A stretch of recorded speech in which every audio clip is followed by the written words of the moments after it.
ओम अज्ञानतिमिरान्धस्य ज्ञानाञ्जनशलाकया चक्षुरुन्मिलितं येन तस्मै श्रीगुरवे नमः। श्रीचैतन्यमनोभीष्टं स्थापितं येन भूतले स्वयं रूपः कदा मह्यं ददाति स्वपदान्तिकम्।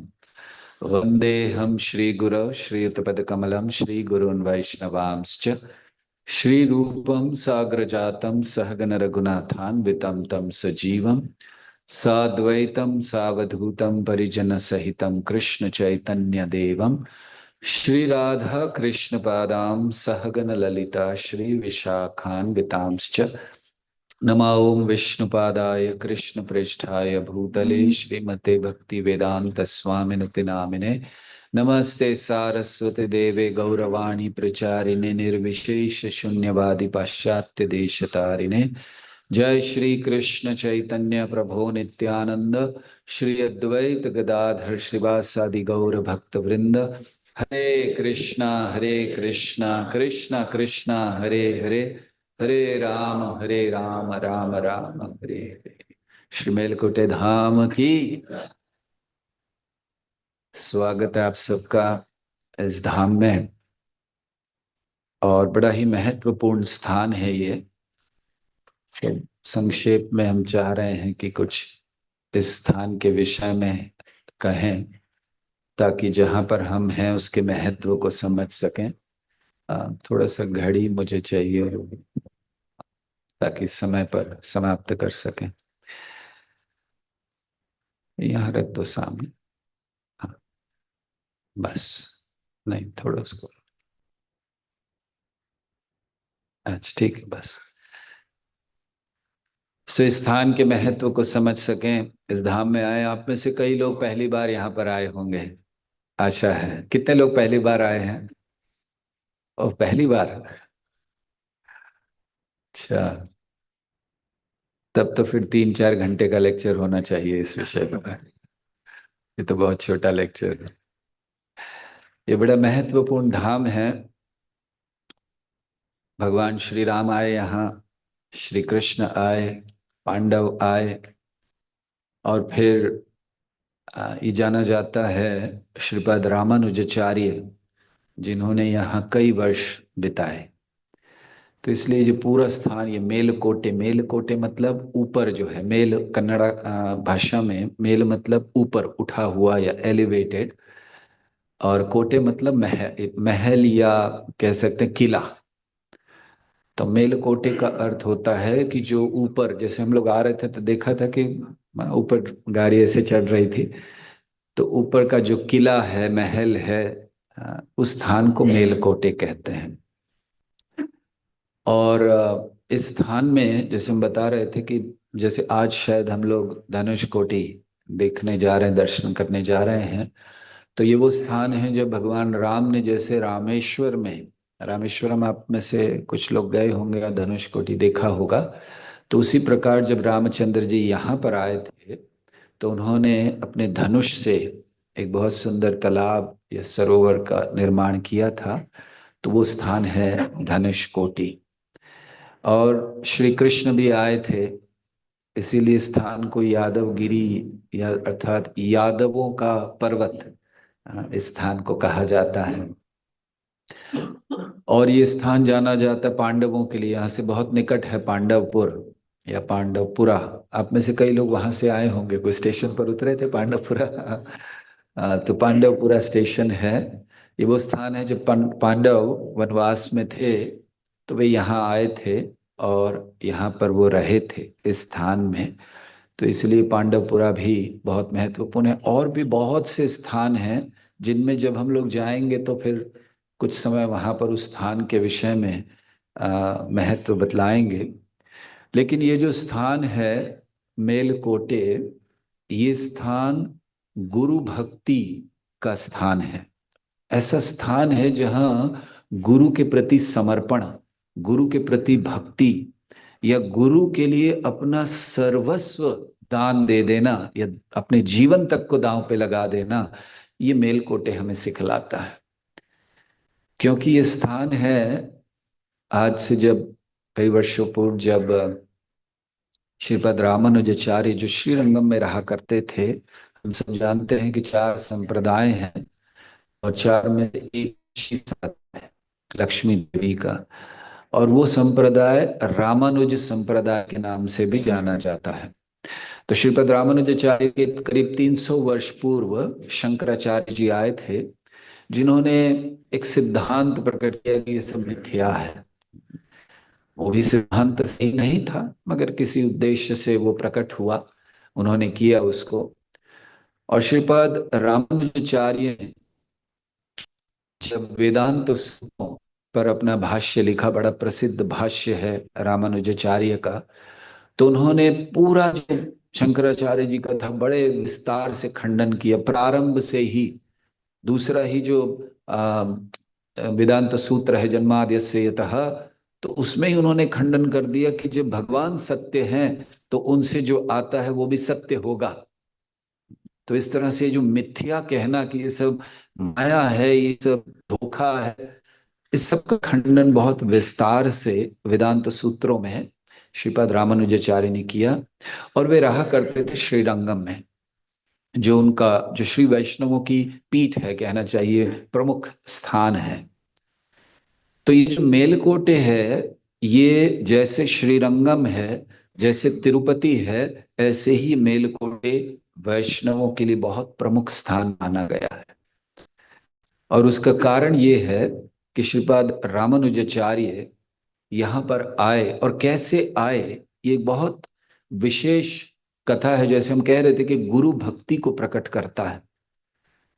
तो जहां रह रहे थे उस समय के जो राजा थे वहां पर कोलतुंगा, वो राजा शिव जी के भक्त थे।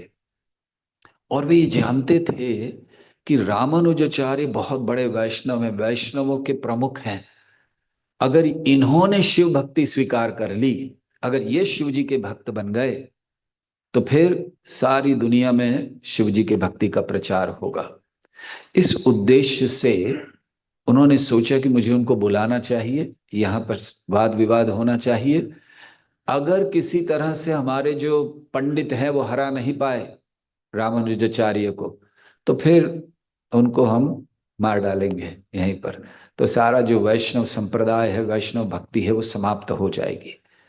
तो राजा ने निमंत्रण भेजा रामानुजाचार्य को, और महापूर्ण जो उनके गुरु हैं उनको निमंत्रण भेजा, आप आइए, हम आपका स्वागत करना चाहते हैं, आपसे कुछ सुनना चाहते हैं। साधारणतः जब साधुओं को बुलाया जाता है और वो भी जहाँ प्रचार का अवसर हो, तो साधु चले जाते हैं। तो रामानुजाचार्य ने जाने की तैयारी की, लेकिन उनके शिष्य थे कुरेश। उन्होंने रामानुजाचार्य से कहा कि आ, मुझे ठीक नहीं लग रहा है, ये राजा ये शिव जी का भक्त है और उसी उन्हीं को प्रमोट बहुत ज्यादा उस भक्ति का प्रचार करता है, और ये आपको बुलाकर वहां कथा करवाए, ये समझ में नहीं आ रहा है। तो कुरेश ने, इसीलिए हम कह रहे कि ये स्थान जो है गुरु भक्ति के लिए, तो कुरेश ने रामानुजाचार्य से कहा कि ये केवल आपको मारने के लिए व्यवस्था की गई है, आपको, आप वहां से वापस नहीं आएंगे। तो इसलिए हम चाहते हैं कि आप नहीं जाइए, आपकी जगह हम जाएंगे। अच्छा, ये वो समय था जहाँ फेसबुक, इंस्टाग्राम, ये सब बहुत ज्यादा नहीं था, बहुत ज्यादा नहीं था ही नहीं। तो किसी को राजा को वो फोटो नहीं थी रामानुजाचार्य की है, या प्रसिद्ध, उस समय रामानुजाचार्य प्रसिद्ध थे, लेकिन सबको नहीं पता था कि यही है रामानुज, ऐसा होता था कई बार। तो रामानुजाचार्य को उन्होंने कहा कि आपकी जगह हम जाएंगे। और महापूर्ण दो थे। तो रामानुजाचार्य ने पहले तो मना किया कि कौन जो भक्त है, कौन जो गुरु है वो कहेगा कि ठीक है तुम जाओ मरो मेरे लिए। कौन डरता है मरने से? आप लोग तो कोई नहीं डरते ना? कोई डरते हैं आप में से? कम से कम किसी ने कहा तो सही। तो रामानुजाचार्य ने कहा हो ठीक है, जो भगवान की इच्छा। लेकिन कुरेश ने कहा कि अगर आप रहेंगे, ठीक है, मृत्यु तो सबको आनी है, वो तो कोई घबराता नहीं है, लेकिन अगर आप रहेंगे तो आप बहुत प्रचार कर सकेंगे, कई लोगों को भक्त बना सकेंगे। अगर मुझे कुछ हो भी गया तो क्या फर्क पड़ेगा? जब हम ये सुन रहे थे तो हमें हरिदास ठाकुर का स्मरण हो रहा था। हरिदास ठाकुर ने भी श्री चैतन्य महाप्रभु से यही कहा। श्री चैतन्य महाप्रभु से जब उन्होंने कहा कि अब मैं जाना चाहता हूं, तो महाप्रभु ने कहा, अरे आपके बिना मैं कैसे रहूंगा। और हरिदास ठाकुर ने कहा कि दुनिया में कितनी चींटियां मरती हैं ना, एक चींटी मर जाए तो क्या फर्क पड़ जाता है दुनिया में।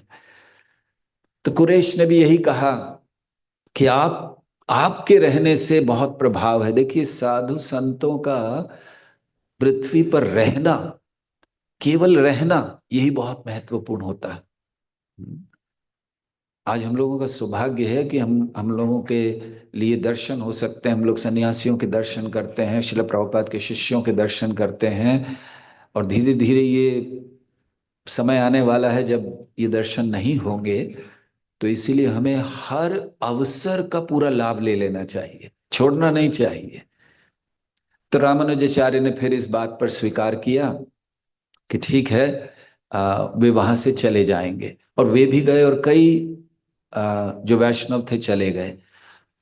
और रामानुजाचार्य ने ऐसा वर्णन है कि कुरेश के वस्त्र, सफेद वस्त्रों को धारण किया, क्योंकि सैनिक जो आ रहे थे बुलाने के लिए, पकड़ने के लिए, उनको पता था कि सन्यासी है, सैफरन में है। तो इसलिए उन्होंने अपने शिष्य के कपड़े लिए और अपने कपड़े अपने शिष्य को दिए। दंड ग्रहण किया कुरेश ने, भगवे वस्त्र ग्रहण किए कुरेश ने। किस लिए? मान सम्मान के लिए नहीं, अपने गुरु की सेवा के लिए, अपने प्राणों को न्यौछावर करने के लिए गुरु पर उन्होंने सैफरन धारण किया, दंड धारण किया। और फिर वो और महापूर्ण गए राजा के पास। तो प्रश्न आता, महापूर्ण क्यों गए? जब रामानुजाचार्य को कहा था कि आपकी रक्षा करनी है, तो महापूर्ण को भी कहना चाहिए था कि भाई आप भी कहीं चले जाओ श्रीरंगम से बाहर। तो कहा गया था उनको भी। लेकिन महापूर्ण ने कहा, अब मैं बहुत वृद्ध हो चुका हूं, अब मैं कहीं नहीं जाऊंगा, मृत्यु आनी है, आ जाए। तो उनको उन्होंने कहा अब मैं कहीं नहीं जा, तो इसलिए महापूर्ण रहे और कुरेश। तो ये दोनों गए राजा के पास। ये बहुत लंबी कथा है, वहां क्या संवाद हुआ, बहुत सुंदर संवाद हुआ। और कुरेश ने राजा के जितने विद्वान पंडित थे वहां, जो स्थापित करना चाहते थे कि शिवजी श्रेष्ठ हैं, तो उनको परास्त किया, और बहुत सरल शब्दों में परास्त किया। जैसे आखिरी में उन्होंने ये भी कह दिया कि अरे, द्रोण भी शिव से श्रेष्ठ होते हैं। द्रोण शिव से मतलब ये एक माप, नापने का जो तरीका होता है, उसमें एक शिव आते हैं, द्रोण आते हैं उस समय पे। तो द्रोण मतलब एक नापने, जैसे 1 किलो आधा किलो, तो कोई कहे कि 1 किलो आधा किलो से ज्यादा होता है, तो 1 किलो मतलब समझ लीजिए द्रोण, और आधा किलो शिव। तो उन्होंने इस दृष्टि से कहा कि द्रोण भी शिव से ज्यादा श्रेष्ठ होते हैं।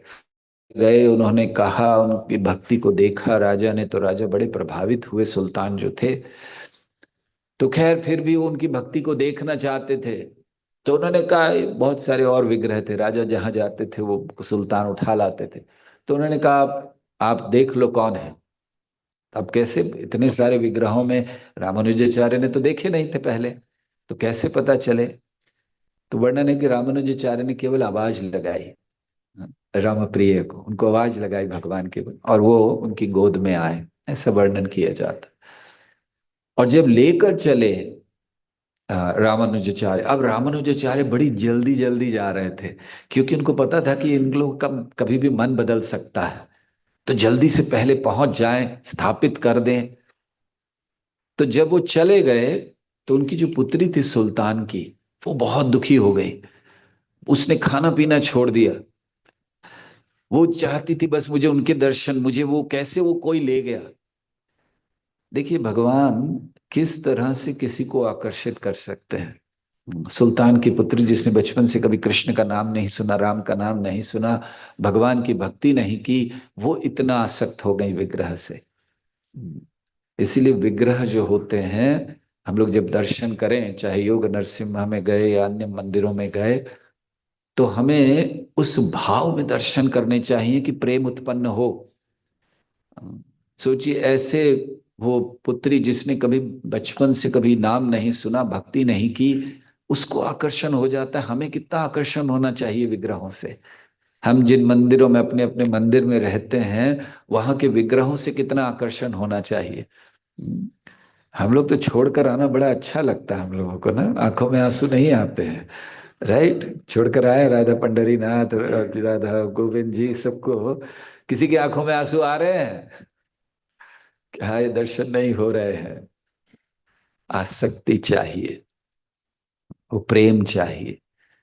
तो भगवान के प्रति जब ऐसा प्रेम उत्पन्न होता है, तो वो उनकी पुत्री सुल्तान की पुत्री रह नहीं पाई भगवान के विरह में।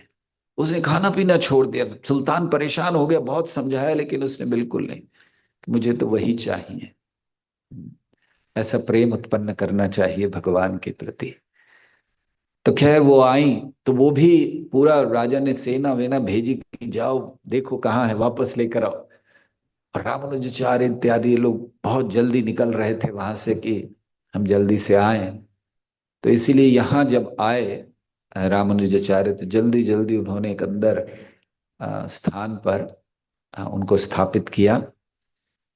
और फिर जब वे आई यहाँ पर उनकी पुत्री सुल्तान की, तो बहुत यहाँ रहे। ऐसे वर्णन है कि उन्होंने अपने यहाँ देह भी छोड़ दिया उनकी पुत्री ने। तो इतनी आसक्ति, इतना प्रेम। तो एक तरफ ये स्थान है, गुरु भक्ति को दर्शाता है। रामानुजाचार्य के लिए अपने प्राणों को देने के लिए कुरेश तैयार हो, आंखें दे दी। यही रामानुजाचार्य हैं। देखिए, जिस जब शिष्य भगवान अपने गुरु के लिए इतना समर्पण करता है, तो गुरु का क्या भाव होता है। यही रामानुजाचार्य हैं। जब कांचीपुरम में थे वरदराज जी के वहां, तो उन्होंने कुरेश से कहा, कुरेश जाओ मांगो, आंखें मांग लो, भगवान से आंखें मांग लो, मेरी वजह से तुम्हारी आंखें चली गई हैं, मांग लो। कुरेश इच्छा नहीं थी भगवान के सामने जाके कहे कि मुझे आंखें चाहिए, बहुत बार कहते थे। तो एक समय कुरैश ने जाकर कुछ प्रार्थना की, भगवान ने वरदान दिया कि कुरैश, ये तो मेरे धाम आएगा ही आएगा निश्चित, और इसके साथ जितने लोग संबंधित है वो भी आएंगे। तो जब ये बात आकर कुरैश ने अपने गुरु आ, रामानुजाचार्य को बताई, अब देखिए उनके गुरु हैं, तो रामानुजाचार्य को उन्होंने बताई कि ऐसे भगवान ने आशीर्वाद दिया है कि जो भी इनसे संबंधित है वो भी उनके धाम जाएगा। रामानुजाचार्य ने अपना उत्तरीय उतारा और ऐसे जोर से हवा में घुमाने लगे, नाचने लगे रामानुजाचार्य। वो सब हैरान हो गए, क्या हुआ क्या हुआ, कि कुरेश जा रहा है इसीलिए इतने प्रसन्न है गुरु। उन्होंने कहा नहीं नहीं, तुमने सुना नहीं, क्या कहा है भगवान ने, जो भी इनके साथ संबंधित है वो भी जाएगा। मैं गुरु हूं, संबंध है ना, तो मतलब मैं भी जाऊंगा। सो ये ये प्रेम गुरु का एक शिष्य के प्रति होता है, जब शिष्य का समर्पण इतना तीव्र होता है। जहाँ समर्पण है वहाँ हम भगवान को भी प्रसन्न कर सकते हैं। जैसे भक्ति विनोद ठाकुर कहते हैं, षडंग शरणागति होई बेजहार, ताहर प्रार्थना सुने श्री नंद कुमार। तो कृष्ण किसकी प्रार्थना सुनते हैं? षडंग शरणागति। और ये शरणागति का प्रारंभ होता है गुरु की भक्ति से, गुरु दास बनने से। इसलिए भले हम लोगों के कोई भी नाम हो, हम भगवान के दास नहीं, हम गुरु दास पहले बनना है, तब कृष्ण दास बन सकते हैं। तो कुरेश ये समर्पण उन्होंने प्रकट किया। तो 12 वर्ष यहाँ रहे रामानुजाचार्य, उत्सव मूर्ति लाए, मंदिर की स्थापना की। पुष्करणी, पुष्करणी अर्थात जो सरोवर होता है मंदिर के निकट, तो उसको भी रामानुजाचार्य ने स्थापित किया यहाँ पर। और यहीं से उन्होंने भक्ति का प्रचार फिर प्रारंभ किया, क्योंकि अब वहां पर जाना ठीक नहीं था, राजा बहुत विरोधी थे। तो यहाँ पर, यहाँ जो यहाँ के उस समय राजा थे विष्णु धर्म, तो उनको उन्होंने वैष्णव बनाया। हालांकि वो जैन धर्म से थे, लेकिन उनको वैष्णव बनाया रामानुजाचार्य ने। रामानुजाचार्य जैसे आचार्य, इतनी शक्ति उनके अंदर होती है कि वे किसी भी व्यक्ति से मिलते हैं और उसको भक्त बना सकते हैं। और हम लोग ये शिल प्रभुपाद के जीवन में देखते हैं। शिल प्रभुपाद को केवल कुछ लोगों ने देखा, हमने कई भक्तों के ऐसे अनुभव सुने। तो एक शिल प्रभुपाद के शिष्य बता रहे थे, प्रभुपाद कॉलेज में बैठे थे अंदर रूम में, ये बाहर से जा रहे हैं, इन्होंने खिड़की से शिला प्रभुपाद को देखा बैठे हुए, बस। मैं बोला नहीं, इनको कुछ मुझे जानना है, कौन है ये, क्या है। आए और फिर जीवन समर्पण। ऐसे कई जगहों पर हुआ है प्रभुपाद को देखकर। प्रभुपाद किसी ने पानी पीते देखा प्रभुपाद को, और प्रभावित हो गए कि ये पानी पीते देखकर, हम लोग कितने सालों से पानी पी रहे हैं, कोई प्रभावित ही नहीं होता। ये भक्ति है, शुद्ध भक्ति है। और उनके शिष्यों में उनको हम लोग देखते हैं कि केवल उनके दर्शन से एकदम ऐसा लगता है कि बस भक्ति बहुत तीव्र हो गई है। तो ऐसे रामानुजाचार्य ने यह राजा को भी परिवर्तित किया। और फिर यहाँ पर इसलिए रहे इतने समय कि यहाँ सुरक्षा थी। अब राजा भक्त हो गया, वैष्णव हो गया, तो उसने पूरी सुरक्षा यहाँ पर प्रदान थी। तो यहाँ से उन्होंने भक्ति का काफी प्रचार किया। भगवान के गुणों को उन्होंने बहुत ज्यादा प्रकट किया अपने लेखनी के द्वारा भी थोड़ा बहुत। तो ये स्थान बहुत महत्वपूर्ण है मेलकोटे, क्योंकि इतने भगवान राम आए, कृष्ण आए, पांडव आए, रामानुजाचार्य यहाँ रहे, तो केवल उनके रहने से ये स्थान में शक्ति आ जाती है, जिस स्थान में हम लोग यहाँ पर आए हैं। तो इसलिए हमें इस स्थान में आकर अब जैसे जैसे हम अलग जगहों में जाएंगे, तो क्या करना है, श्रवण ज्यादा करना है। आज सुबह भी महाराज कह रहे थे कि श्रवण करना, नहीं तो तीर्थ में आकर बस ये तीर्थ सलीले बुद्धि की गए, स्नान वान कर लिया, यात्रा पूरी हो गई, बस। नहीं, जहाँ श्रवण के अवसर है वहाँ श्रवण पहले करना है हमें। और स्मरण करना है श्रीपद रामानुजाचार्य का, कुरेश का, जिन्होंने इस तरह की भक्ति दिखलाई, गुरु भक्ति, ऐसे शिष्य बने। तो हम सबको भी ये प्रण लेना है स्थान पर आकर कि जिस तरह कुरेश ने अपने गुरु के लिए अपने प्राणों को दांव पे लगा दिए, जानते थे मर जाएंगे, लेकिन उन्होंने सैफरन धारण किया, दंड धारण किया, केवल इसलिए कि वो सोचे कि ये रामानुजाचार्य, इसको मार दो। ऐसी भक्ति, ऐसा समर्पण, ये स्थान पर हमें दिखलाने का प्रयास या सीखना है कि हम भी आगे चलकर इस तरह की भक्ति को हम लोग प्रकट कर सके।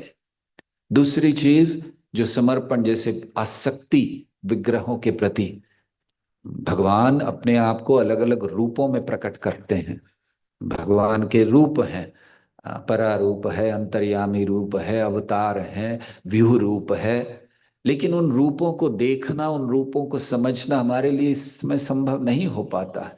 इसीलिए इन सारे रूपों की शक्ति भगवान विग्रह में प्रदान करते हैं, ताकि हम उनकी सेवा कर सकें, उनके दर्शन कर सकें। तो ऐसे भाव में हमें विग्रहों से भी आसक्ति उत्पन्न करनी है। और रामानुजाचार्य ने इस बात को इसलिए स्थापित किया, विग्रहों की स्थापना इसलिए की, ताकि जो मायावाद सिद्धांत है कि सब कुछ माया है, जगत मिथ्या है, सब कुछ बेकार है, जो भगवान आते हैं वो भी माया का रूप है, उसका खंडन हो सके। तो इस दृष्टि से हमें इस आसक्ति को जरूर उत्पन्न करना चाहिए इस स्थान पर आकर। और फिर उन ये भाग्य समझना चाहिए कि हम उन स्थानों पर चल रहे हैं जो भगवान राम चले, कृष्ण चले, पांडव चले, रामानुजाचार्य रहे। तो पवित्र स्थान है, इसको इस भाव में हमें रहकर और श्रवण के द्वारा इस यात्रा को सफल बनाना चाहिए। हरे कृष्णा कृष्णा कृष्णा हरे हरे, हरे राम राम हरे कृष्ण। तो आप सभी की जानकारी के लिए, हमारे जूम मंदिर के भक्तों की जानकारी के लिए, श्री मेलकोटे धाम में विशेष एक ब्रह्मचारी रिट्रीट का आयोजन हुआ है, जहाँ गुरु महाराज जी के लगभग 250 से 300 ब्रह्मचारी शिष्य पहुंचे हैं और गुरु महाराज भी पहुंचे हैं वहां पर। तो आज का टॉक वहीं से था। श्रीमान अतुल कृष्ण प्रभु के मुखारविंद से हमने श्रवण किया मेलकोटे धाम की महिमा, और हम हमारे टॉक को या आज के सत्र को यहीं विराम देते हैं। कल पुनः गुरु महाराज जी के सानिध्य में हरिनाम टॉक और हरिनाम जप और टॉक के लिए एकत्रित होंगे। श्री हरिनाम प्रभु की जय, हरे कृष्ण महामंत्र की जय, श्रील प्रभुपाद की जय। परम पूज्य श्री लोकनाथ स्वामी गुरु महाराज की जय। वांछा कल्पतरुभ्यश्च कृपा सिंधुभ्य एव च पतितानां पावनेभ्यो वैष्णवेभ्यो नमो नमः। अनंत कोटि वैष्णव वृंद की जय।